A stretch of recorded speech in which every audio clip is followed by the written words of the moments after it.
জাহাজে কাজ করা লস্কর কিংবা রেস্টুরেন্টের রান্নাঘরে ঘাম জড়ানো বাবুর্চির পেশা দিয়েই ১৫০ বছর আগে শুরু হয়েছিল যুক্তরাজ্যে বাংলাদেশিদের গল্প। তবে হয়তো অনেকেরই ধারণার বাইরে ছিল একদিন এই বাঙালিরাই কাঁপাবে ব্রিটেনের রাজনীতির মঞ্চ। ১৯৭২ সালে প্রথম বাংলাদেশি কাউন্সিলর নির্বাচিত হবার পর বর্তমানে দেশটিতে এই সংখ্যা পৌঁছেছে ১৫২তে। পার্লামেন্টে ২ মন্ত্রী ও ৪ এমপির পাশাপাশি রয়েছেন লর্ড মেম্বার। নানা চ্যালেঞ্জ কাটিয়ে সেই গর্বের অভিযাত্রায় দীপ্ত পায়ে এগিয়ে চলছেন যুক্তরাজ্যের বাংলাদেশি রাজনীতিবিদরা। আমি ফার্স্ট টাইম একজন এশিয়ান কাউন্সিলর হয়েছি কনজারভেটিভ পার্টি থেকে, এবং এটা জানি কনজারভেটিভ পার্টি থেকে আমি হয়েছি, এবং এটা অনেক চ্যালেঞ্জ ছিল। নিউক্যাসলের first green party councillor and first Bangladeshi councillor from green party. কেসারেন শেকড় থেকে শিখরে।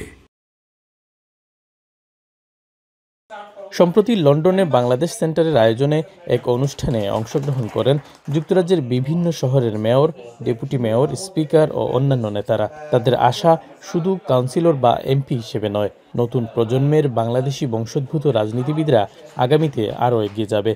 সামনে যদি আমরা ইয়াং জেনারেশনে এঙ্গেজ করি আর লগে রাখি, আমরা ভবিষ্যতে আমরা খালি এমপি নাই, আমরা প্রাইম মিনিস্টার পর্যন্ত দেখবো। আমরা নেক্সট জেনারেশন এবং থার্ড জেনারেশন পড়ে গেছি।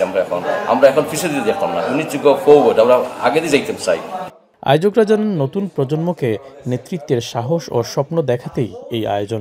শতাধিকের উপরে কাউন্সিলর জড়ো হয়েছেন। আমরা ওনাদের সাথে আমাদের অভিজ্ঞতা শেয়ার করেছি, বাংলাদেশ সেন্টারের ইতিহাস ঐতিহ্য নিয়ে আলোচনা করেছি, এবং ওনারা ওনাদের অভিজ্ঞতা আমাদের সাথে শেয়ার করেছেন। ওনারা কীভাবে স্ট্রাগল করে জনপ্রতিনিধি নির্বাচিত হন। আমরা আমাদের পরবর্তী প্রজন্মদেরকে যেভাবে আমরা ব্রিটিশ রাজনীতিতে সম্পৃক্ত করতে পারি, সেই লক্ষ্য নিয়ে আমরা কাজ করে যাচ্ছি, এবং আমরা নতুন প্রজন্মদেরকে নিয়ে আগামীতে আরও কাজ করব।